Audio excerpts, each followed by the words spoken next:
খবর 24 সাথে আপনাকে স্বাগত। নতুন নতুন খবর জানার জন্য আমাদের চ্যানেলে চোখ রাখুন। নমস্কার দর্শকবৃন্দ, সুস্বাগতম আমাদের চ্যানেলে। যা সত্য তার প্রকাশ অনিবার্য, তবে সত্যটাকে সামনে নিয়ে আসতে দরকার হয় কিছু মাধ্যমে। অত্যাচারী, অনাচারী, দুরাচারী, স্বৈরাচারী প্রত্যেকেরই করুণ পরিণতি লেখা আছে ইতিহাসের পাতায়। ইদানিং রাজতন্ত্রের পরিবর্তে গণতন্ত্রের ধ্বজা তুলে সাধারণ মানুষের কতটা সুবিধা হয়েছে, দেশে বিদেশে সবই নিত্যদিন হাইটেক প্রযুক্তির কল্যাণে সবার গোচরে। তবে বিগত 40 বছরের অতীতের ডায়েরি ফিরে দেখলে ভারতবর্ষে তথা বাংলা মাঝে উঠে আসে কিছু নাম, যাদের ঝলকানিতে নতুনত্বের স্বাদে সমৃদ্ধ হয়েছে বাংলা ও ভারতবাসী।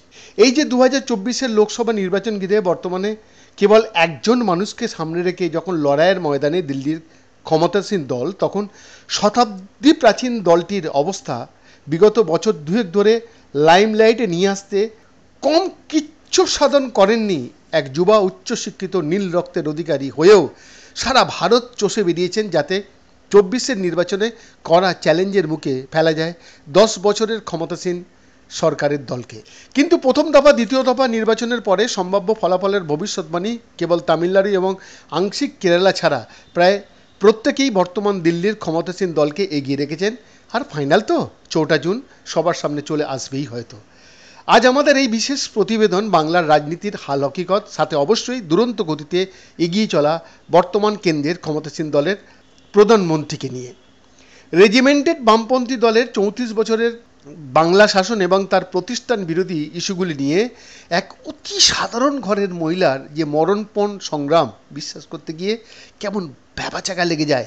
এত বিবিধতায় ভরা বাংলার সমস্ত জেলা শহর প্রায় সবার মুখেই একজনেরই নাম ছিল বর্তমান বাংলার মুখ্যমন্ত্রী। 2011 সালে যে বিজয় যাত্রা শুরু, কালক্রমে দুর্নিবার দুরন্ত গতিতে বাংলার আপামর মানুষের সুস্থভাবে জীবনযাপন করার জন্য গ্রাম গঞ্জ শহরতলির যে সমস্ত উন্নয়ন করতে দেখা গেছে এবং যে প্রচেষ্টা, সেগুলি বাংলার জনমানসে ভীষণ প্রতিফলিত এবং ভালো করার জন্য প্রায় সমস্ত নির্বাচনগুলিতে নিরঙ্কুশ সংখ্যাগরিষ্ঠতা অর্জন করতে করতেই তৈরি হয়ে গেল কিছু দুর্বৃত্ত মানসিকতার লোকজন ভীষণ নীরবেই সে সমস্ত ব্যাপারগুলো নিয়ে বাংলার মানুষের আবেগের ঘরে লুণ্ঠনের প্রতিযোগিতায় নামল তারা, যেগুলি মাত্র 13 বছরের সরকারের গায়ে বড় বড় কালো ছোপ ধরিয়ে এক সংগ্রামী জননেত্রীর জীবনে এই 24 লোকসভা নির্বাচনের মুখে ভীষণ চ্যালেঞ্জের মুখে ফেলে দিয়ে এক অশনি সংকেতের আগমনের যে বিষয়,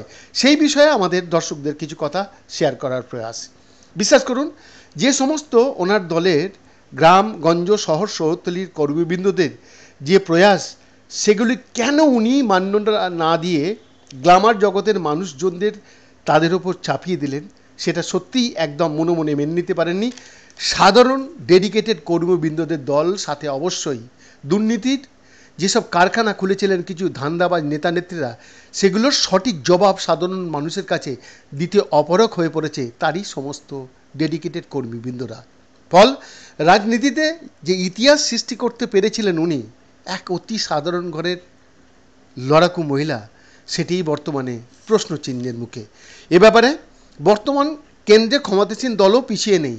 তারাও গ্ল্যামার জগতের মানুষজনদের যেভাবে চাপিয়ে দিয়ে চলেছেন সাধারণ কর্মী সংগঠকদের ওপর, এর শেষ কোথায়, কখন হবে যেখানে যোগ্যতম নিচুতলার কর্মী সংগঠকদের অস্তিত্বের সংকট, তারা কি করবে?